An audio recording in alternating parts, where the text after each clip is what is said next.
Thank you very much for staying with us on Daily Politics. And on this segment, we'll also be looking at, just like I said earlier, the ongoing primary school teacher strike in Abuja, which has led to the shutdown of schools across the FCT as a result of this industrial action.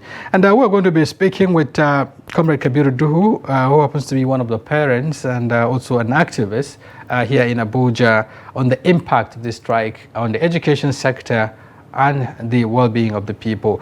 Thank you very much for joining the conversation. Thank you. Thank you, Nigerians. Right. For over 2 months now, primary school teachers in the Federal Capital Territory are on strike.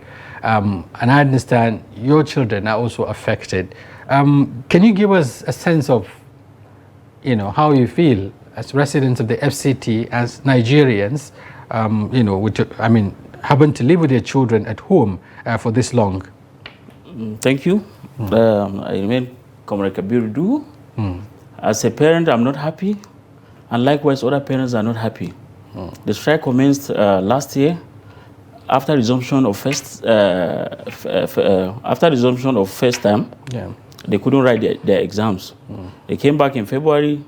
Second time, they couldn't write the exams as the strike continues. I'm not happy at all. Okay. The minister is trying in terms of infrastructure development, building Abuja and doing what have you. But being him a former minister of education, I know the impact he made when he was Minister of State during President Goodluck Jonathan's administration. During his watch as a Minister of Education, he established over 12 universities across the country. He made a lot of impact. Education of a child, when you give that child education, you will spend less in insecurity because you are giving the child the hope. You are giving the child the better life because you think that, okay, I'm watching you on live on TV. I also want to be like you. That is the memory of a child. A small child have sharp memory than we, the elders, the parents. So when you give a child the best, he will still remember you at the age of 60, 70 years. Right. I remember I was a student in FCT, Model Primary School, Maitama. When I was a student then, under Abacha's watch, we were school. We have colleagues, foreigners, whites. But as of today, even Nigerians elite, not foreigners, they have lost confidence in the public school. Is that the reason why, for instance, there hasn't been much, concerns around it, even though the National Assembly, waded in? I understand they had some talks with the teachers and so on. Again, even the minister also did mention that over 4 billion naira was given to the FC. The administration. The councils, the area councils, to settle this outstanding debts. But as we speak, it hasn't get to the teachers for them to call up the strike. Where lies the problem? Because some will find it difficult to understand what exactly is prolonging this industrial action. Actually, it's not about talking. Yeah. It's about action. Right. You release money. Is it not International Conference Center that was recently renovated at the rate of 39 billion naira? How long does it took? Very short period. In less than a year, the project was executed. The International Conference Center was shut down. The same thing with teachers. You just come, sit them down. What do you want? We give you. Because whatever you give teachers, you are not rewarding them. I grown up as a child. I used to hear people were saying, the reward of a teacher is in heaven. Okay. The reward of a teacher is heaven. How long the leaders will encourage the teachers to give their best to our future generation? These children, they are the future of the country. They will be the leaders of tomorrow. Our present leaders were able to attend public schools, both at primary level, secondary level, and tertiary institution. Today, they are in leadership. What are they supposed to do? They should remember that in the past, when I was a child, I was in public school. I should give my best to education. What my own opinion is for the minister, honorable minister, let him think and have a rethink. He was a former minister of education. Everybody know his track record. He was a former governor in Rivers State. He did very well in education. Let him do the same thing in FCT.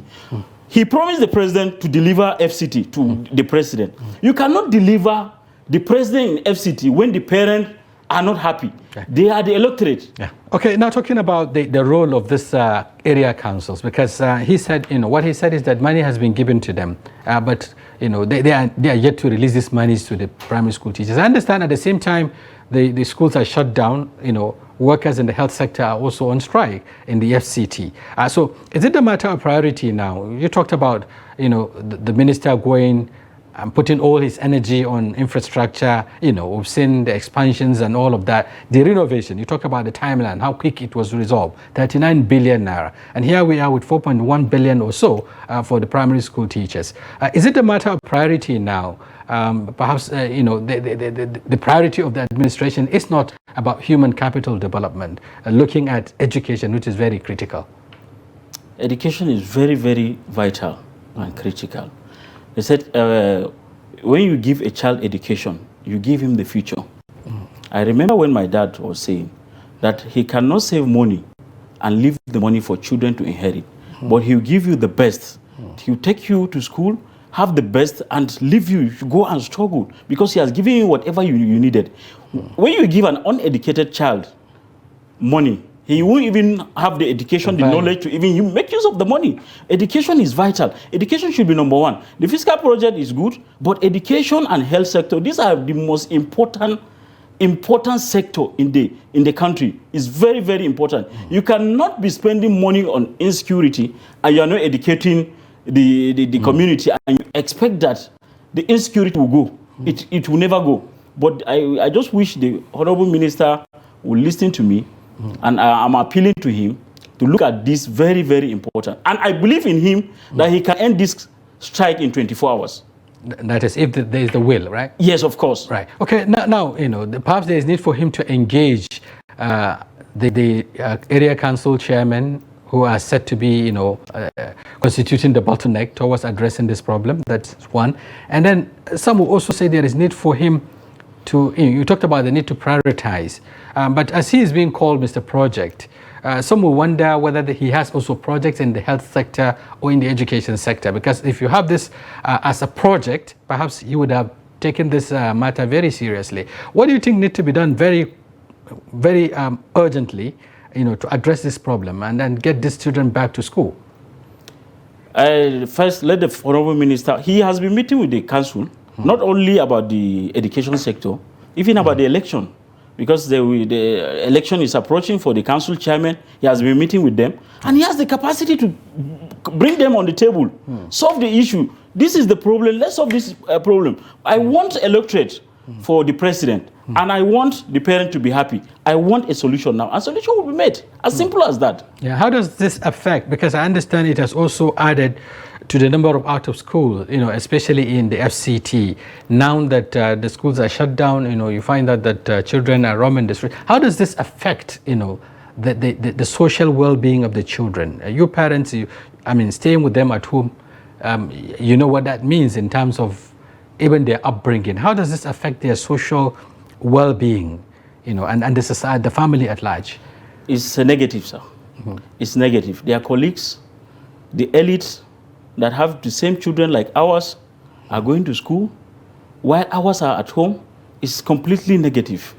We are not happy. They are not happy. We're even tired of them staying at home. They are supposed to be there, to be in their classroom, get the basic things in their life. This is a trust God gave us. These children, they are trust. We have to give them the best. And the leadership of the FCT are not helping matters. We are not happy, and it's negative. Yeah. Okay. How much, are you also engaging perhaps the unions now? Talking about the Nigerian Union of Teachers, for instance, they are a very critical stakeholder.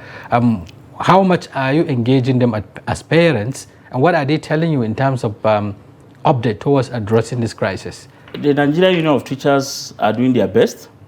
From my knowledge and from the meetings I had, because we had parent meetings with the Nigerian Union of Teachers.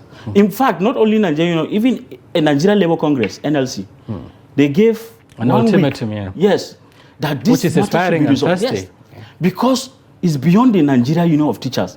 And Nigerian Union of Teachers is an affiliate to NLC. NLC, being the mother of the union, came on board and let's be part of it so that this issue can be resolved.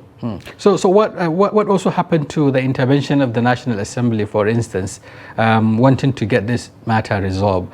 Is it that both parties did not honor the appeal, if you like? It's not about honoring an appeal. It's about action. Yeah. You can't just promise me to come back to classroom and nothing is being done. In the last year, is it November or so, when they went on strike, they came back. December, right? Yes, December. This year, they resumed because there were promises. But the promises were not fulfilled. There were agreements, and they said, okay, let's go back. And they came back. But there was no action. You can't go and be teaching when you are hungry. Right. You can't go and teach when you don't have the basic amenities. And I understand the bottom line is, the 70,000 minimum wage implementation or so. Shouldn't this also worry the government looking at the current economic realities in the country?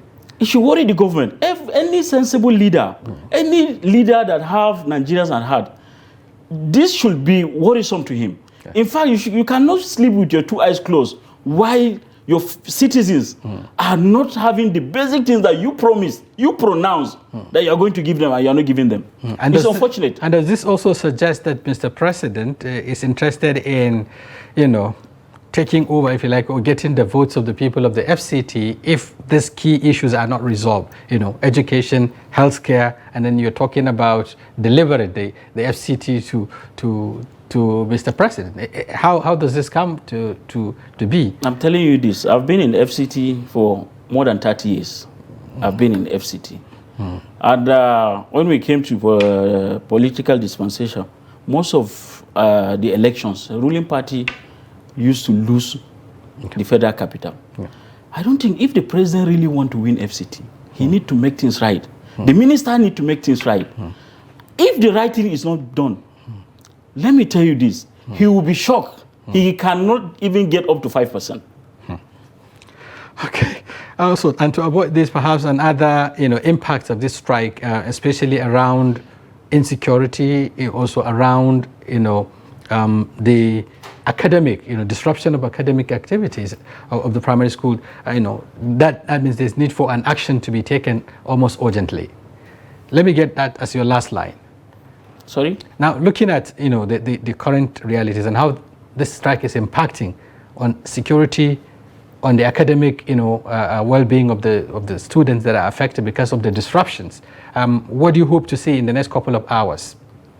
I wish the government will act immediately. Right. Because the teachers are at home, the pupils are at home. The teachers, they say an idle man is a devil workshop. Right. The teachers is not going to classroom, meaning maybe he's somewhere sitting down, doing nothing, gossiping, talking. When he engage in gossiping and talking, then the devil will now take over.